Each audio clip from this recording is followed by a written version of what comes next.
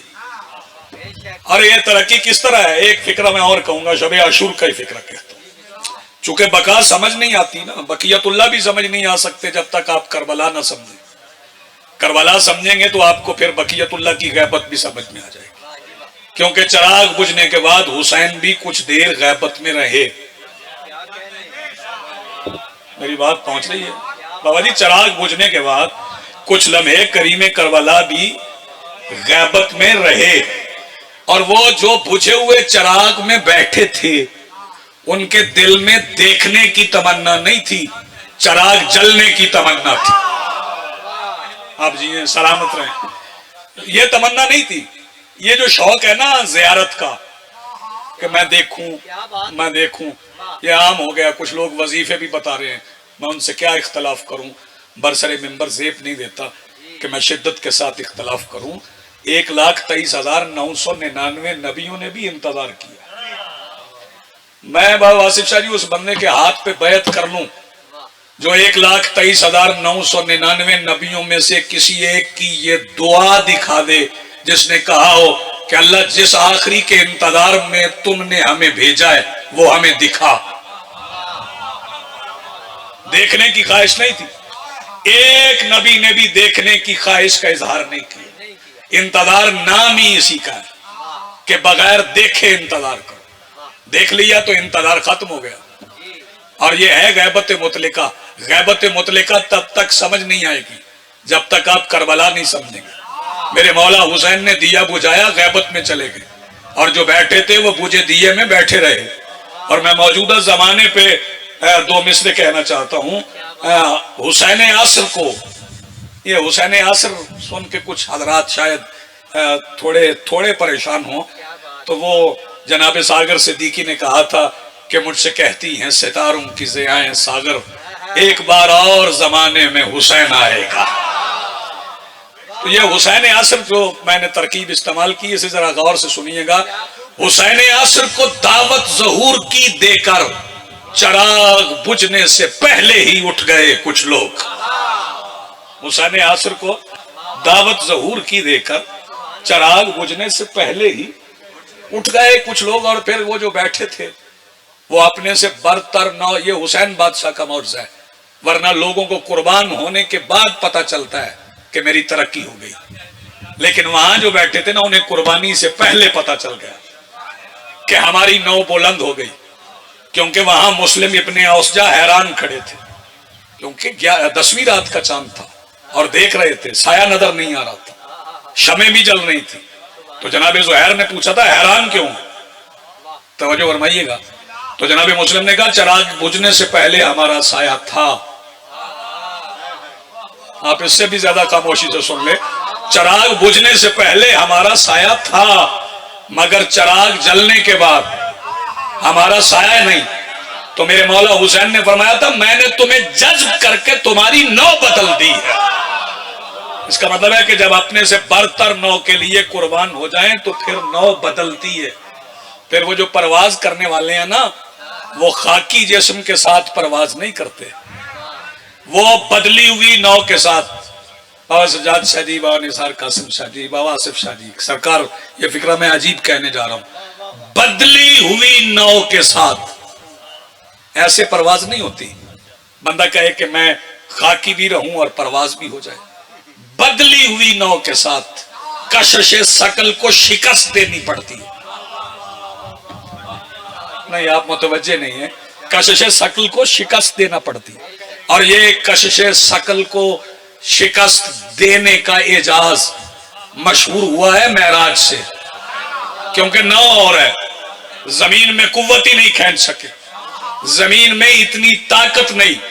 میں سرکار دو عالم کی فضیلت کا ایک فکرہ کہہ جاؤں، آپ بھی ادیب ہیں، دعا مل جائے گی. ایک فکرہ سن لیں. زمین میں اتنی قوت نہیں کہ بدن رسول کو کھینچ سکے، عرش میں اتنی طاقت نہیں کہ محمد کو بلا سکے. آپ نے غور نہیں فرمایا؟ زمین میں اتنی ہمت نہیں کہ بدن مصطفیٰ کو کھینچ سکے، عرش میں وہ تاپ نہیں کہ بدن مصطفیٰ کو بلا سکے. اس کا مطلب ہے کوئی بدن مثل بدن مصطفیٰ تھا. آپ نے غور نہیں فرمایا؟ کوئی بدن مثل بدن مصطفیٰ تھا جس کی محبت میں معراج ہو گئی. معراج ابدیت تو اللہ کہہ رہا ہے نا، محبت میں ہو گئی. اور پھر جو معراج کربلا میں ہوئی ہے، اس کے لیے آخری فکرہ میں کہتا ہوں. ایک روایت پڑھی جاتی ہے، معروف ہو گئی ہے، پتہ نہیں وہ ہے کہاں، مجھے تو آج تک نہیں ملی، لیکن پڑھنے والے سن سن کے پڑھے جا رہے ہیں. جناب سعید ابن عبداللہ کی، میری نظر سے تو کہیں نہیں گزری، شاید کسی سے گزری ہو تو وہ مجھے ضرور بتائے، لیکن میں نے یہ پڑھا ہے کہ سعید ابن عبداللہ شب عاشور کربلا میں تھے، ان کا خطبہ بھی تھا، اور ظہر کی نماز یوم عاشور انہوں نے کریم کربلا کے پیچھے پڑھی. میں کہہ گیا ہوں پیچھے پڑھی، کیونکہ کریم کربلا نے یہ فرما دیا تھا نص ہے مولا کی کہ آج تم اس طرح شمار ہوگے جیسے تم نے ساری زندگی کی نمازیں میرے پیچھے پڑھی. حالانکہ کریم کربلا نے سعید کو حکم دیا تھا کہ آج تم نے پیچھے نہیں کھڑا ہونا، آج تم نے میرے آگے کھڑا ہونا. اور سعید نے پوچھا تھا مولا کرنا کیا ہے؟ فرمایا کرنا یہ ہے کہ جو تیر میری طرف آئے نا انہیں اپنے جسم پہ روکنا ہے. جو بندے صبح سے مجلس میں نہیں بولے اس فکرے پہ دل میں دعا کر دے میں راضی ہو جاؤں گا. جو تیر میری طرف آئے انہیں اپنے جسم پہ روکنا ہے. مولا تعمیل حکم ہوگی. مولا نے فرمایا نہیں، حکم اس سے آگے ہے. مولا حکم کیا ہے؟ فرمایا جب تک میں امر نہ کروں مرنا نہیں. جی آپ سلامت رہیں، جب تک میں حکم نہ دوں تب تک مرنا نہیں. پھر سعید پوری نماز میں کریم کربلا کے سامنے کھڑے رہے اور تیر جسم پر روکتے رہے. جب بابا جی نماز تمام ہو گئی تو پھر سعید گرے اس طرح کہ سر مولا حسین کی آغوش میں آ گیا، اور مولا حسین نے سعید کا سر اپنی آغوش میں رکھ کر اس کی تسبیح پڑھی جس کی آغوش میں رہے. جس کی آغوش میں رہے اس کی تسبیح پڑھی. پھر سعید نے مولا سے پوچھا مولا اب رخصت ہونے کی اجازت ہے؟ لہو میں ڈوب کے اس نے حسین کو دیکھا، لہو میں ڈوب کے اس نے حسین کو دیکھا، پھر اس نے جسم سے انفاس کو اجازت دی. لہو میں ڈوب کے اس نے حسین کو دیکھا، پھر اس نے جسم سے انفاس کو اجازت دی. میرے محترم سامعین، چند فکرے ذکر مصائب کے اور پھر آپ سے رخصت لیتا ہوں.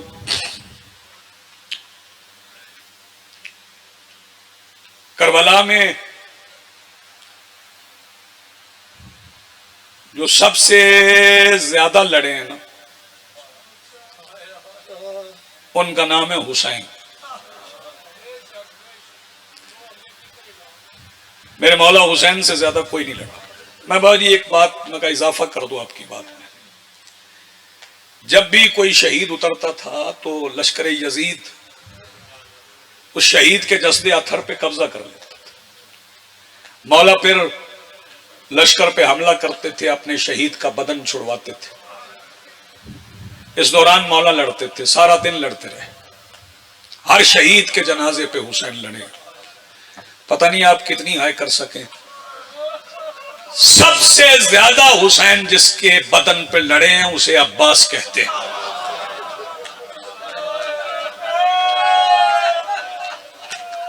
شہزادی کونین آپ کو سلامت رکھے. سب سے زیادہ مولا جس شہید کے بدن کو حاصل کرنے کے لیے لڑے. اور مولا عباس سے میں نے خلاصۃ المصائب میں بھی پڑھا, صحیفہ کربلا میں بھی پڑھا, اور بھی مقتل کی کتابوں میں موجود ہے. مولا عباس سے مولا حسین کو پیار اتنا تھا کہ شمر جیسا لعین خود روایت کر رہا ہے. وہ کہتا جب میں مولا حسین کی پاک گردن پہ ضرب مارتا تھا, رگ کٹتی تھی تو لہو بعد میں نکلتا تھا, پہلے آواز نکلتی تھی.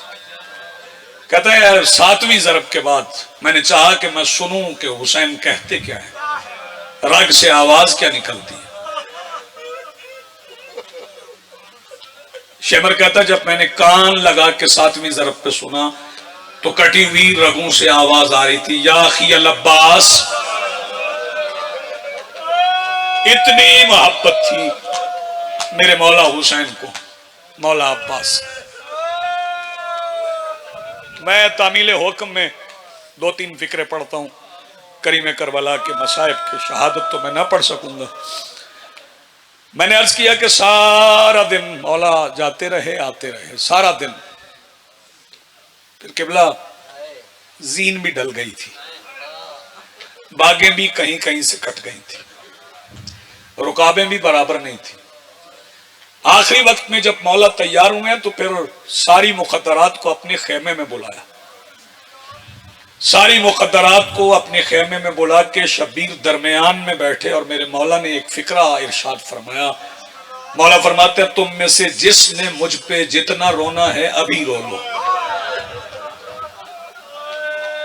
کل تمہیں کوئی رونے نہیں دے گا. پھر شہزادیاں کتنا روئیں اس کا نقشہ جناب میر انیس نے کھینچا. انہوں نے بتایا کہ شہزادیاں کتنا روئیں. وہ فرماتے ہیں شبیر برآمد ہوئے یوں خیمے کے در سے جیسے کہ نکلتا ہے جنازہ بھرے گھر سے. شہزادیوں نے بین کیے, حسین خیمے سے نکلے. جب مرتجز کے قریب آئے تو بدلا ہوا منظر دیکھا. لگامیں بالکل سنور کے زین پہ پڑی تھی, زین سلیقے سے رکھی تھی, رکابیں برابر تھیں. مولا فرماتے ہیں مرتجز جو تمہیں میرے لیے تیار کرتے تھے وہ تو سارے فرات کے کنارے پہ سو گئے, یہ آج تمہیں تیار کس نے کیا. مرتجز کہنے لگے آپ کی بہن بی بی رقیہ نے. حسین رکے نہیں, فوراً شہزادی کے خیمے میں آئے اور فرمایا رقیہ ساری زندگی بطول زادیوں کی چادروں میں پلی ہوئی ہے, گھوڑے تیار کرنا کس نے سکھایا. شہزادی آواز دے کے کہتی بھیا کل ساری رات عباس میرے خیمے میں مرتجز کو کھڑا کر کے کبھی زین رکھتے تھے کبھی زین اتارتے تھے اور کہتے تھے رقیہ غور سے دیکھو. میں نے پوچھا بھیا یہ کس لیے, تو فرمایا رقیہ کل میرے مولا نے تنہا رہ جانا ہے, ایسا نہ ہو کوئی بطول زادی میرے مولا کو تنہا دیکھ کے خیمے سے نکلا ہے. بہن کا شکریہ ادا کر کے 2 فقرے اور سن لو. میرے مولا خیمے سے نکلے, مرتجز کے قریب آئے, مرتجز نے خود سوار کروایا. مرتجز کی فضیلت میں بھی ایک فقرہ کہنا چاہتا ہوں. بندے کہتے ہیں کہ مرتجز نے شہزادی کی چادر میں اناج کھایا. میں نے وہاں نثار قاسم شاہ جی, واصف شاہ جی, سجاد کاظمی صاحب, میں نے قبلہ وزیر حیدر نجفی صاحب سے پوچھا تھا قبلہ یہ دانے کھانے والی بات کیا ہے. فرمایا شہزادی نے گھر بلوایا تھا, دیر تک مرتجز شہزادی کی چادر پہ جھکا رہا. میں نے پوچھا قبلہ وہ کیوں, تو فرمایا شہزادی مرتجز کو اپنی چادر پہ کربلا کا نقشہ سمجھاتی ہے.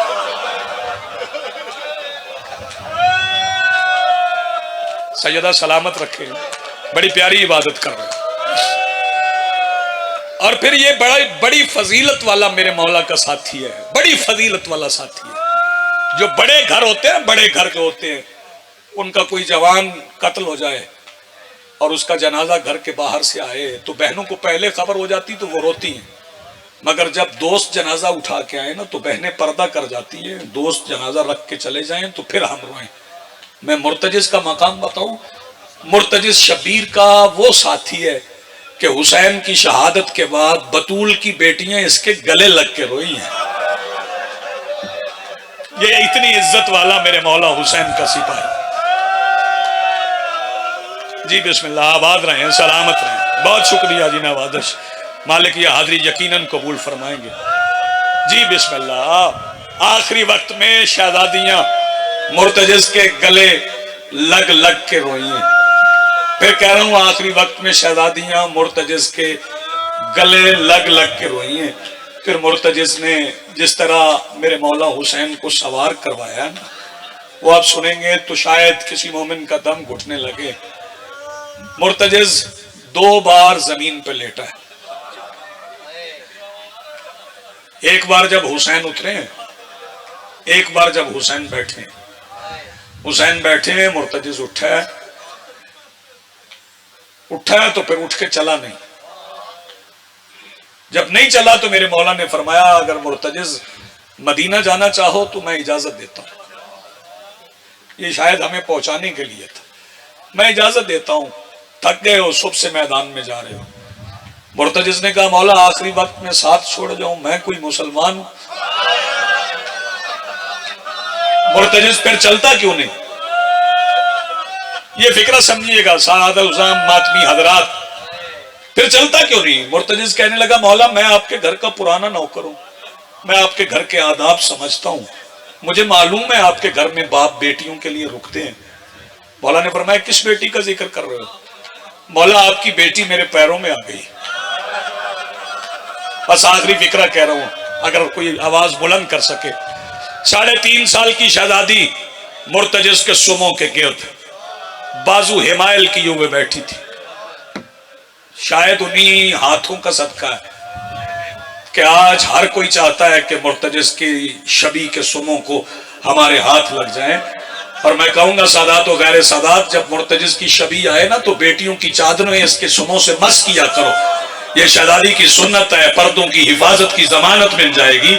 حسین نے بیٹی کو دیکھا، حسین پشت مرتجز سے زمین پہ آئے، بیٹی کو گود میں بٹھا کے وہ سر چوما جو ابھی زخمی نہیں ہوا تھا، اور سر چوم کے شبیر فرماتے ہیں بس شہزادی آج کے بعد یہ سینہ نہیں ہے، پتھر پہ جگہ ملے وہاں نماز پڑھنا، ریت پہ جگہ ملے وہاں نماز پڑھنا، سجاد سے نہ کہنا ان کی گردن میں توق، ہاتھوں میں ہتھ کڑیاں، کمر میں لنگر، پیروں میں بیڑیاں، جہاں جگہ ملے وہاں نماز پڑھ لینا۔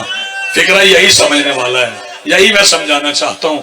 حسین بادشاہ کا یہ کہنا تھا کہ شہزادی بابا کے زانوں سے اٹھی، اٹھ کے شہزادی چلی تو وہ جس بادشاہ کا ہاتھ اکبر کے سینے سے برچھی کھینچتے ہوئے نہیں کانپا نا، وہ بادشاہ دھاڑے مار کے رویا۔ سوال کرو سید کسرا والو، حسین دھاڑے مار کے کیوں روئے؟ شبیر نے اپنی زندگی میں اپنی بیٹی کو یتیموں کی طرح چلتے دیکھا، جو ہے کر سکے ہیں، حسین نے اپنی زندگی میں اپنی بیٹی کو یتیموں کی طرح چلتے دیکھا۔ فرمایا سکینہ، شہزادی رکی نہیں، آواز دے کے کہنے لگی بابا اب میں وہ صبر دکھاؤں گی، آپ کے قاتل بھی کہیں گے یہ فاطمہ ہے، یہ فاطمہ، نام تو فاطمہ تھا نا، تو حسین فاطمہ کہتے تھے، نہیں حسین سکینہ کہتے تھے۔ حسین سکینہ کہتے رہے، شمر فاطمہ سمجھ کے مارتا رہا۔ بس آخری فکرہ سنو، حسین لڑے، دیر تک لڑے، اور حسین اتنی طاقت سے بابا جی لڑ رہے تھے، اتنی طاقت سے لڑ رہے تھے۔ یہ آپ اجازت دیں سارے تو میں ایک فکرہ کہوں، مولا جب میدان میں تشریف لے گئے تو رستے میں آسان سفر نہیں تھا، گنج شہداء تھا جس میں حبیب تھے، زہیر تھے، مسلم تھے، شبیب تھے، عابس تھے، ہلال تھے، نافع تھے، ہر جگہ سے حسین چپ کر کے گزر گئے۔ وہ جگہ آئی جہاں قاسم کے ٹکڑے جمع کیے، وہاں سے بھی چپ کر کے گزر گئے۔ وہ جگہ آئی جہاں برچھی کھینچی تھی، وہاں سے بھی چپ کر کے گزر گئے۔ لیکن ایک جگہ ایسی آئی جہاں حسین کی ہائے بھی نکل گئی، آنسو بھی نکل گیا۔ جانتے ہو یہ کون سی جگہ تھی؟ جہاں میرے مولا عباس کا دایاں بازو پڑا تھا نا، میرے مولا حسین کے تیور بدل گئے، مرتجز کی رفتار بڑھ گئی، منزل نوخیلا پہ پہنچ کے شبیر نے پہلا نیزہ اپنے پیروں میں نصب کیا، دوسرا نیزہ ہوا میں پھینکا جو 9 میل دور جا کے گرا۔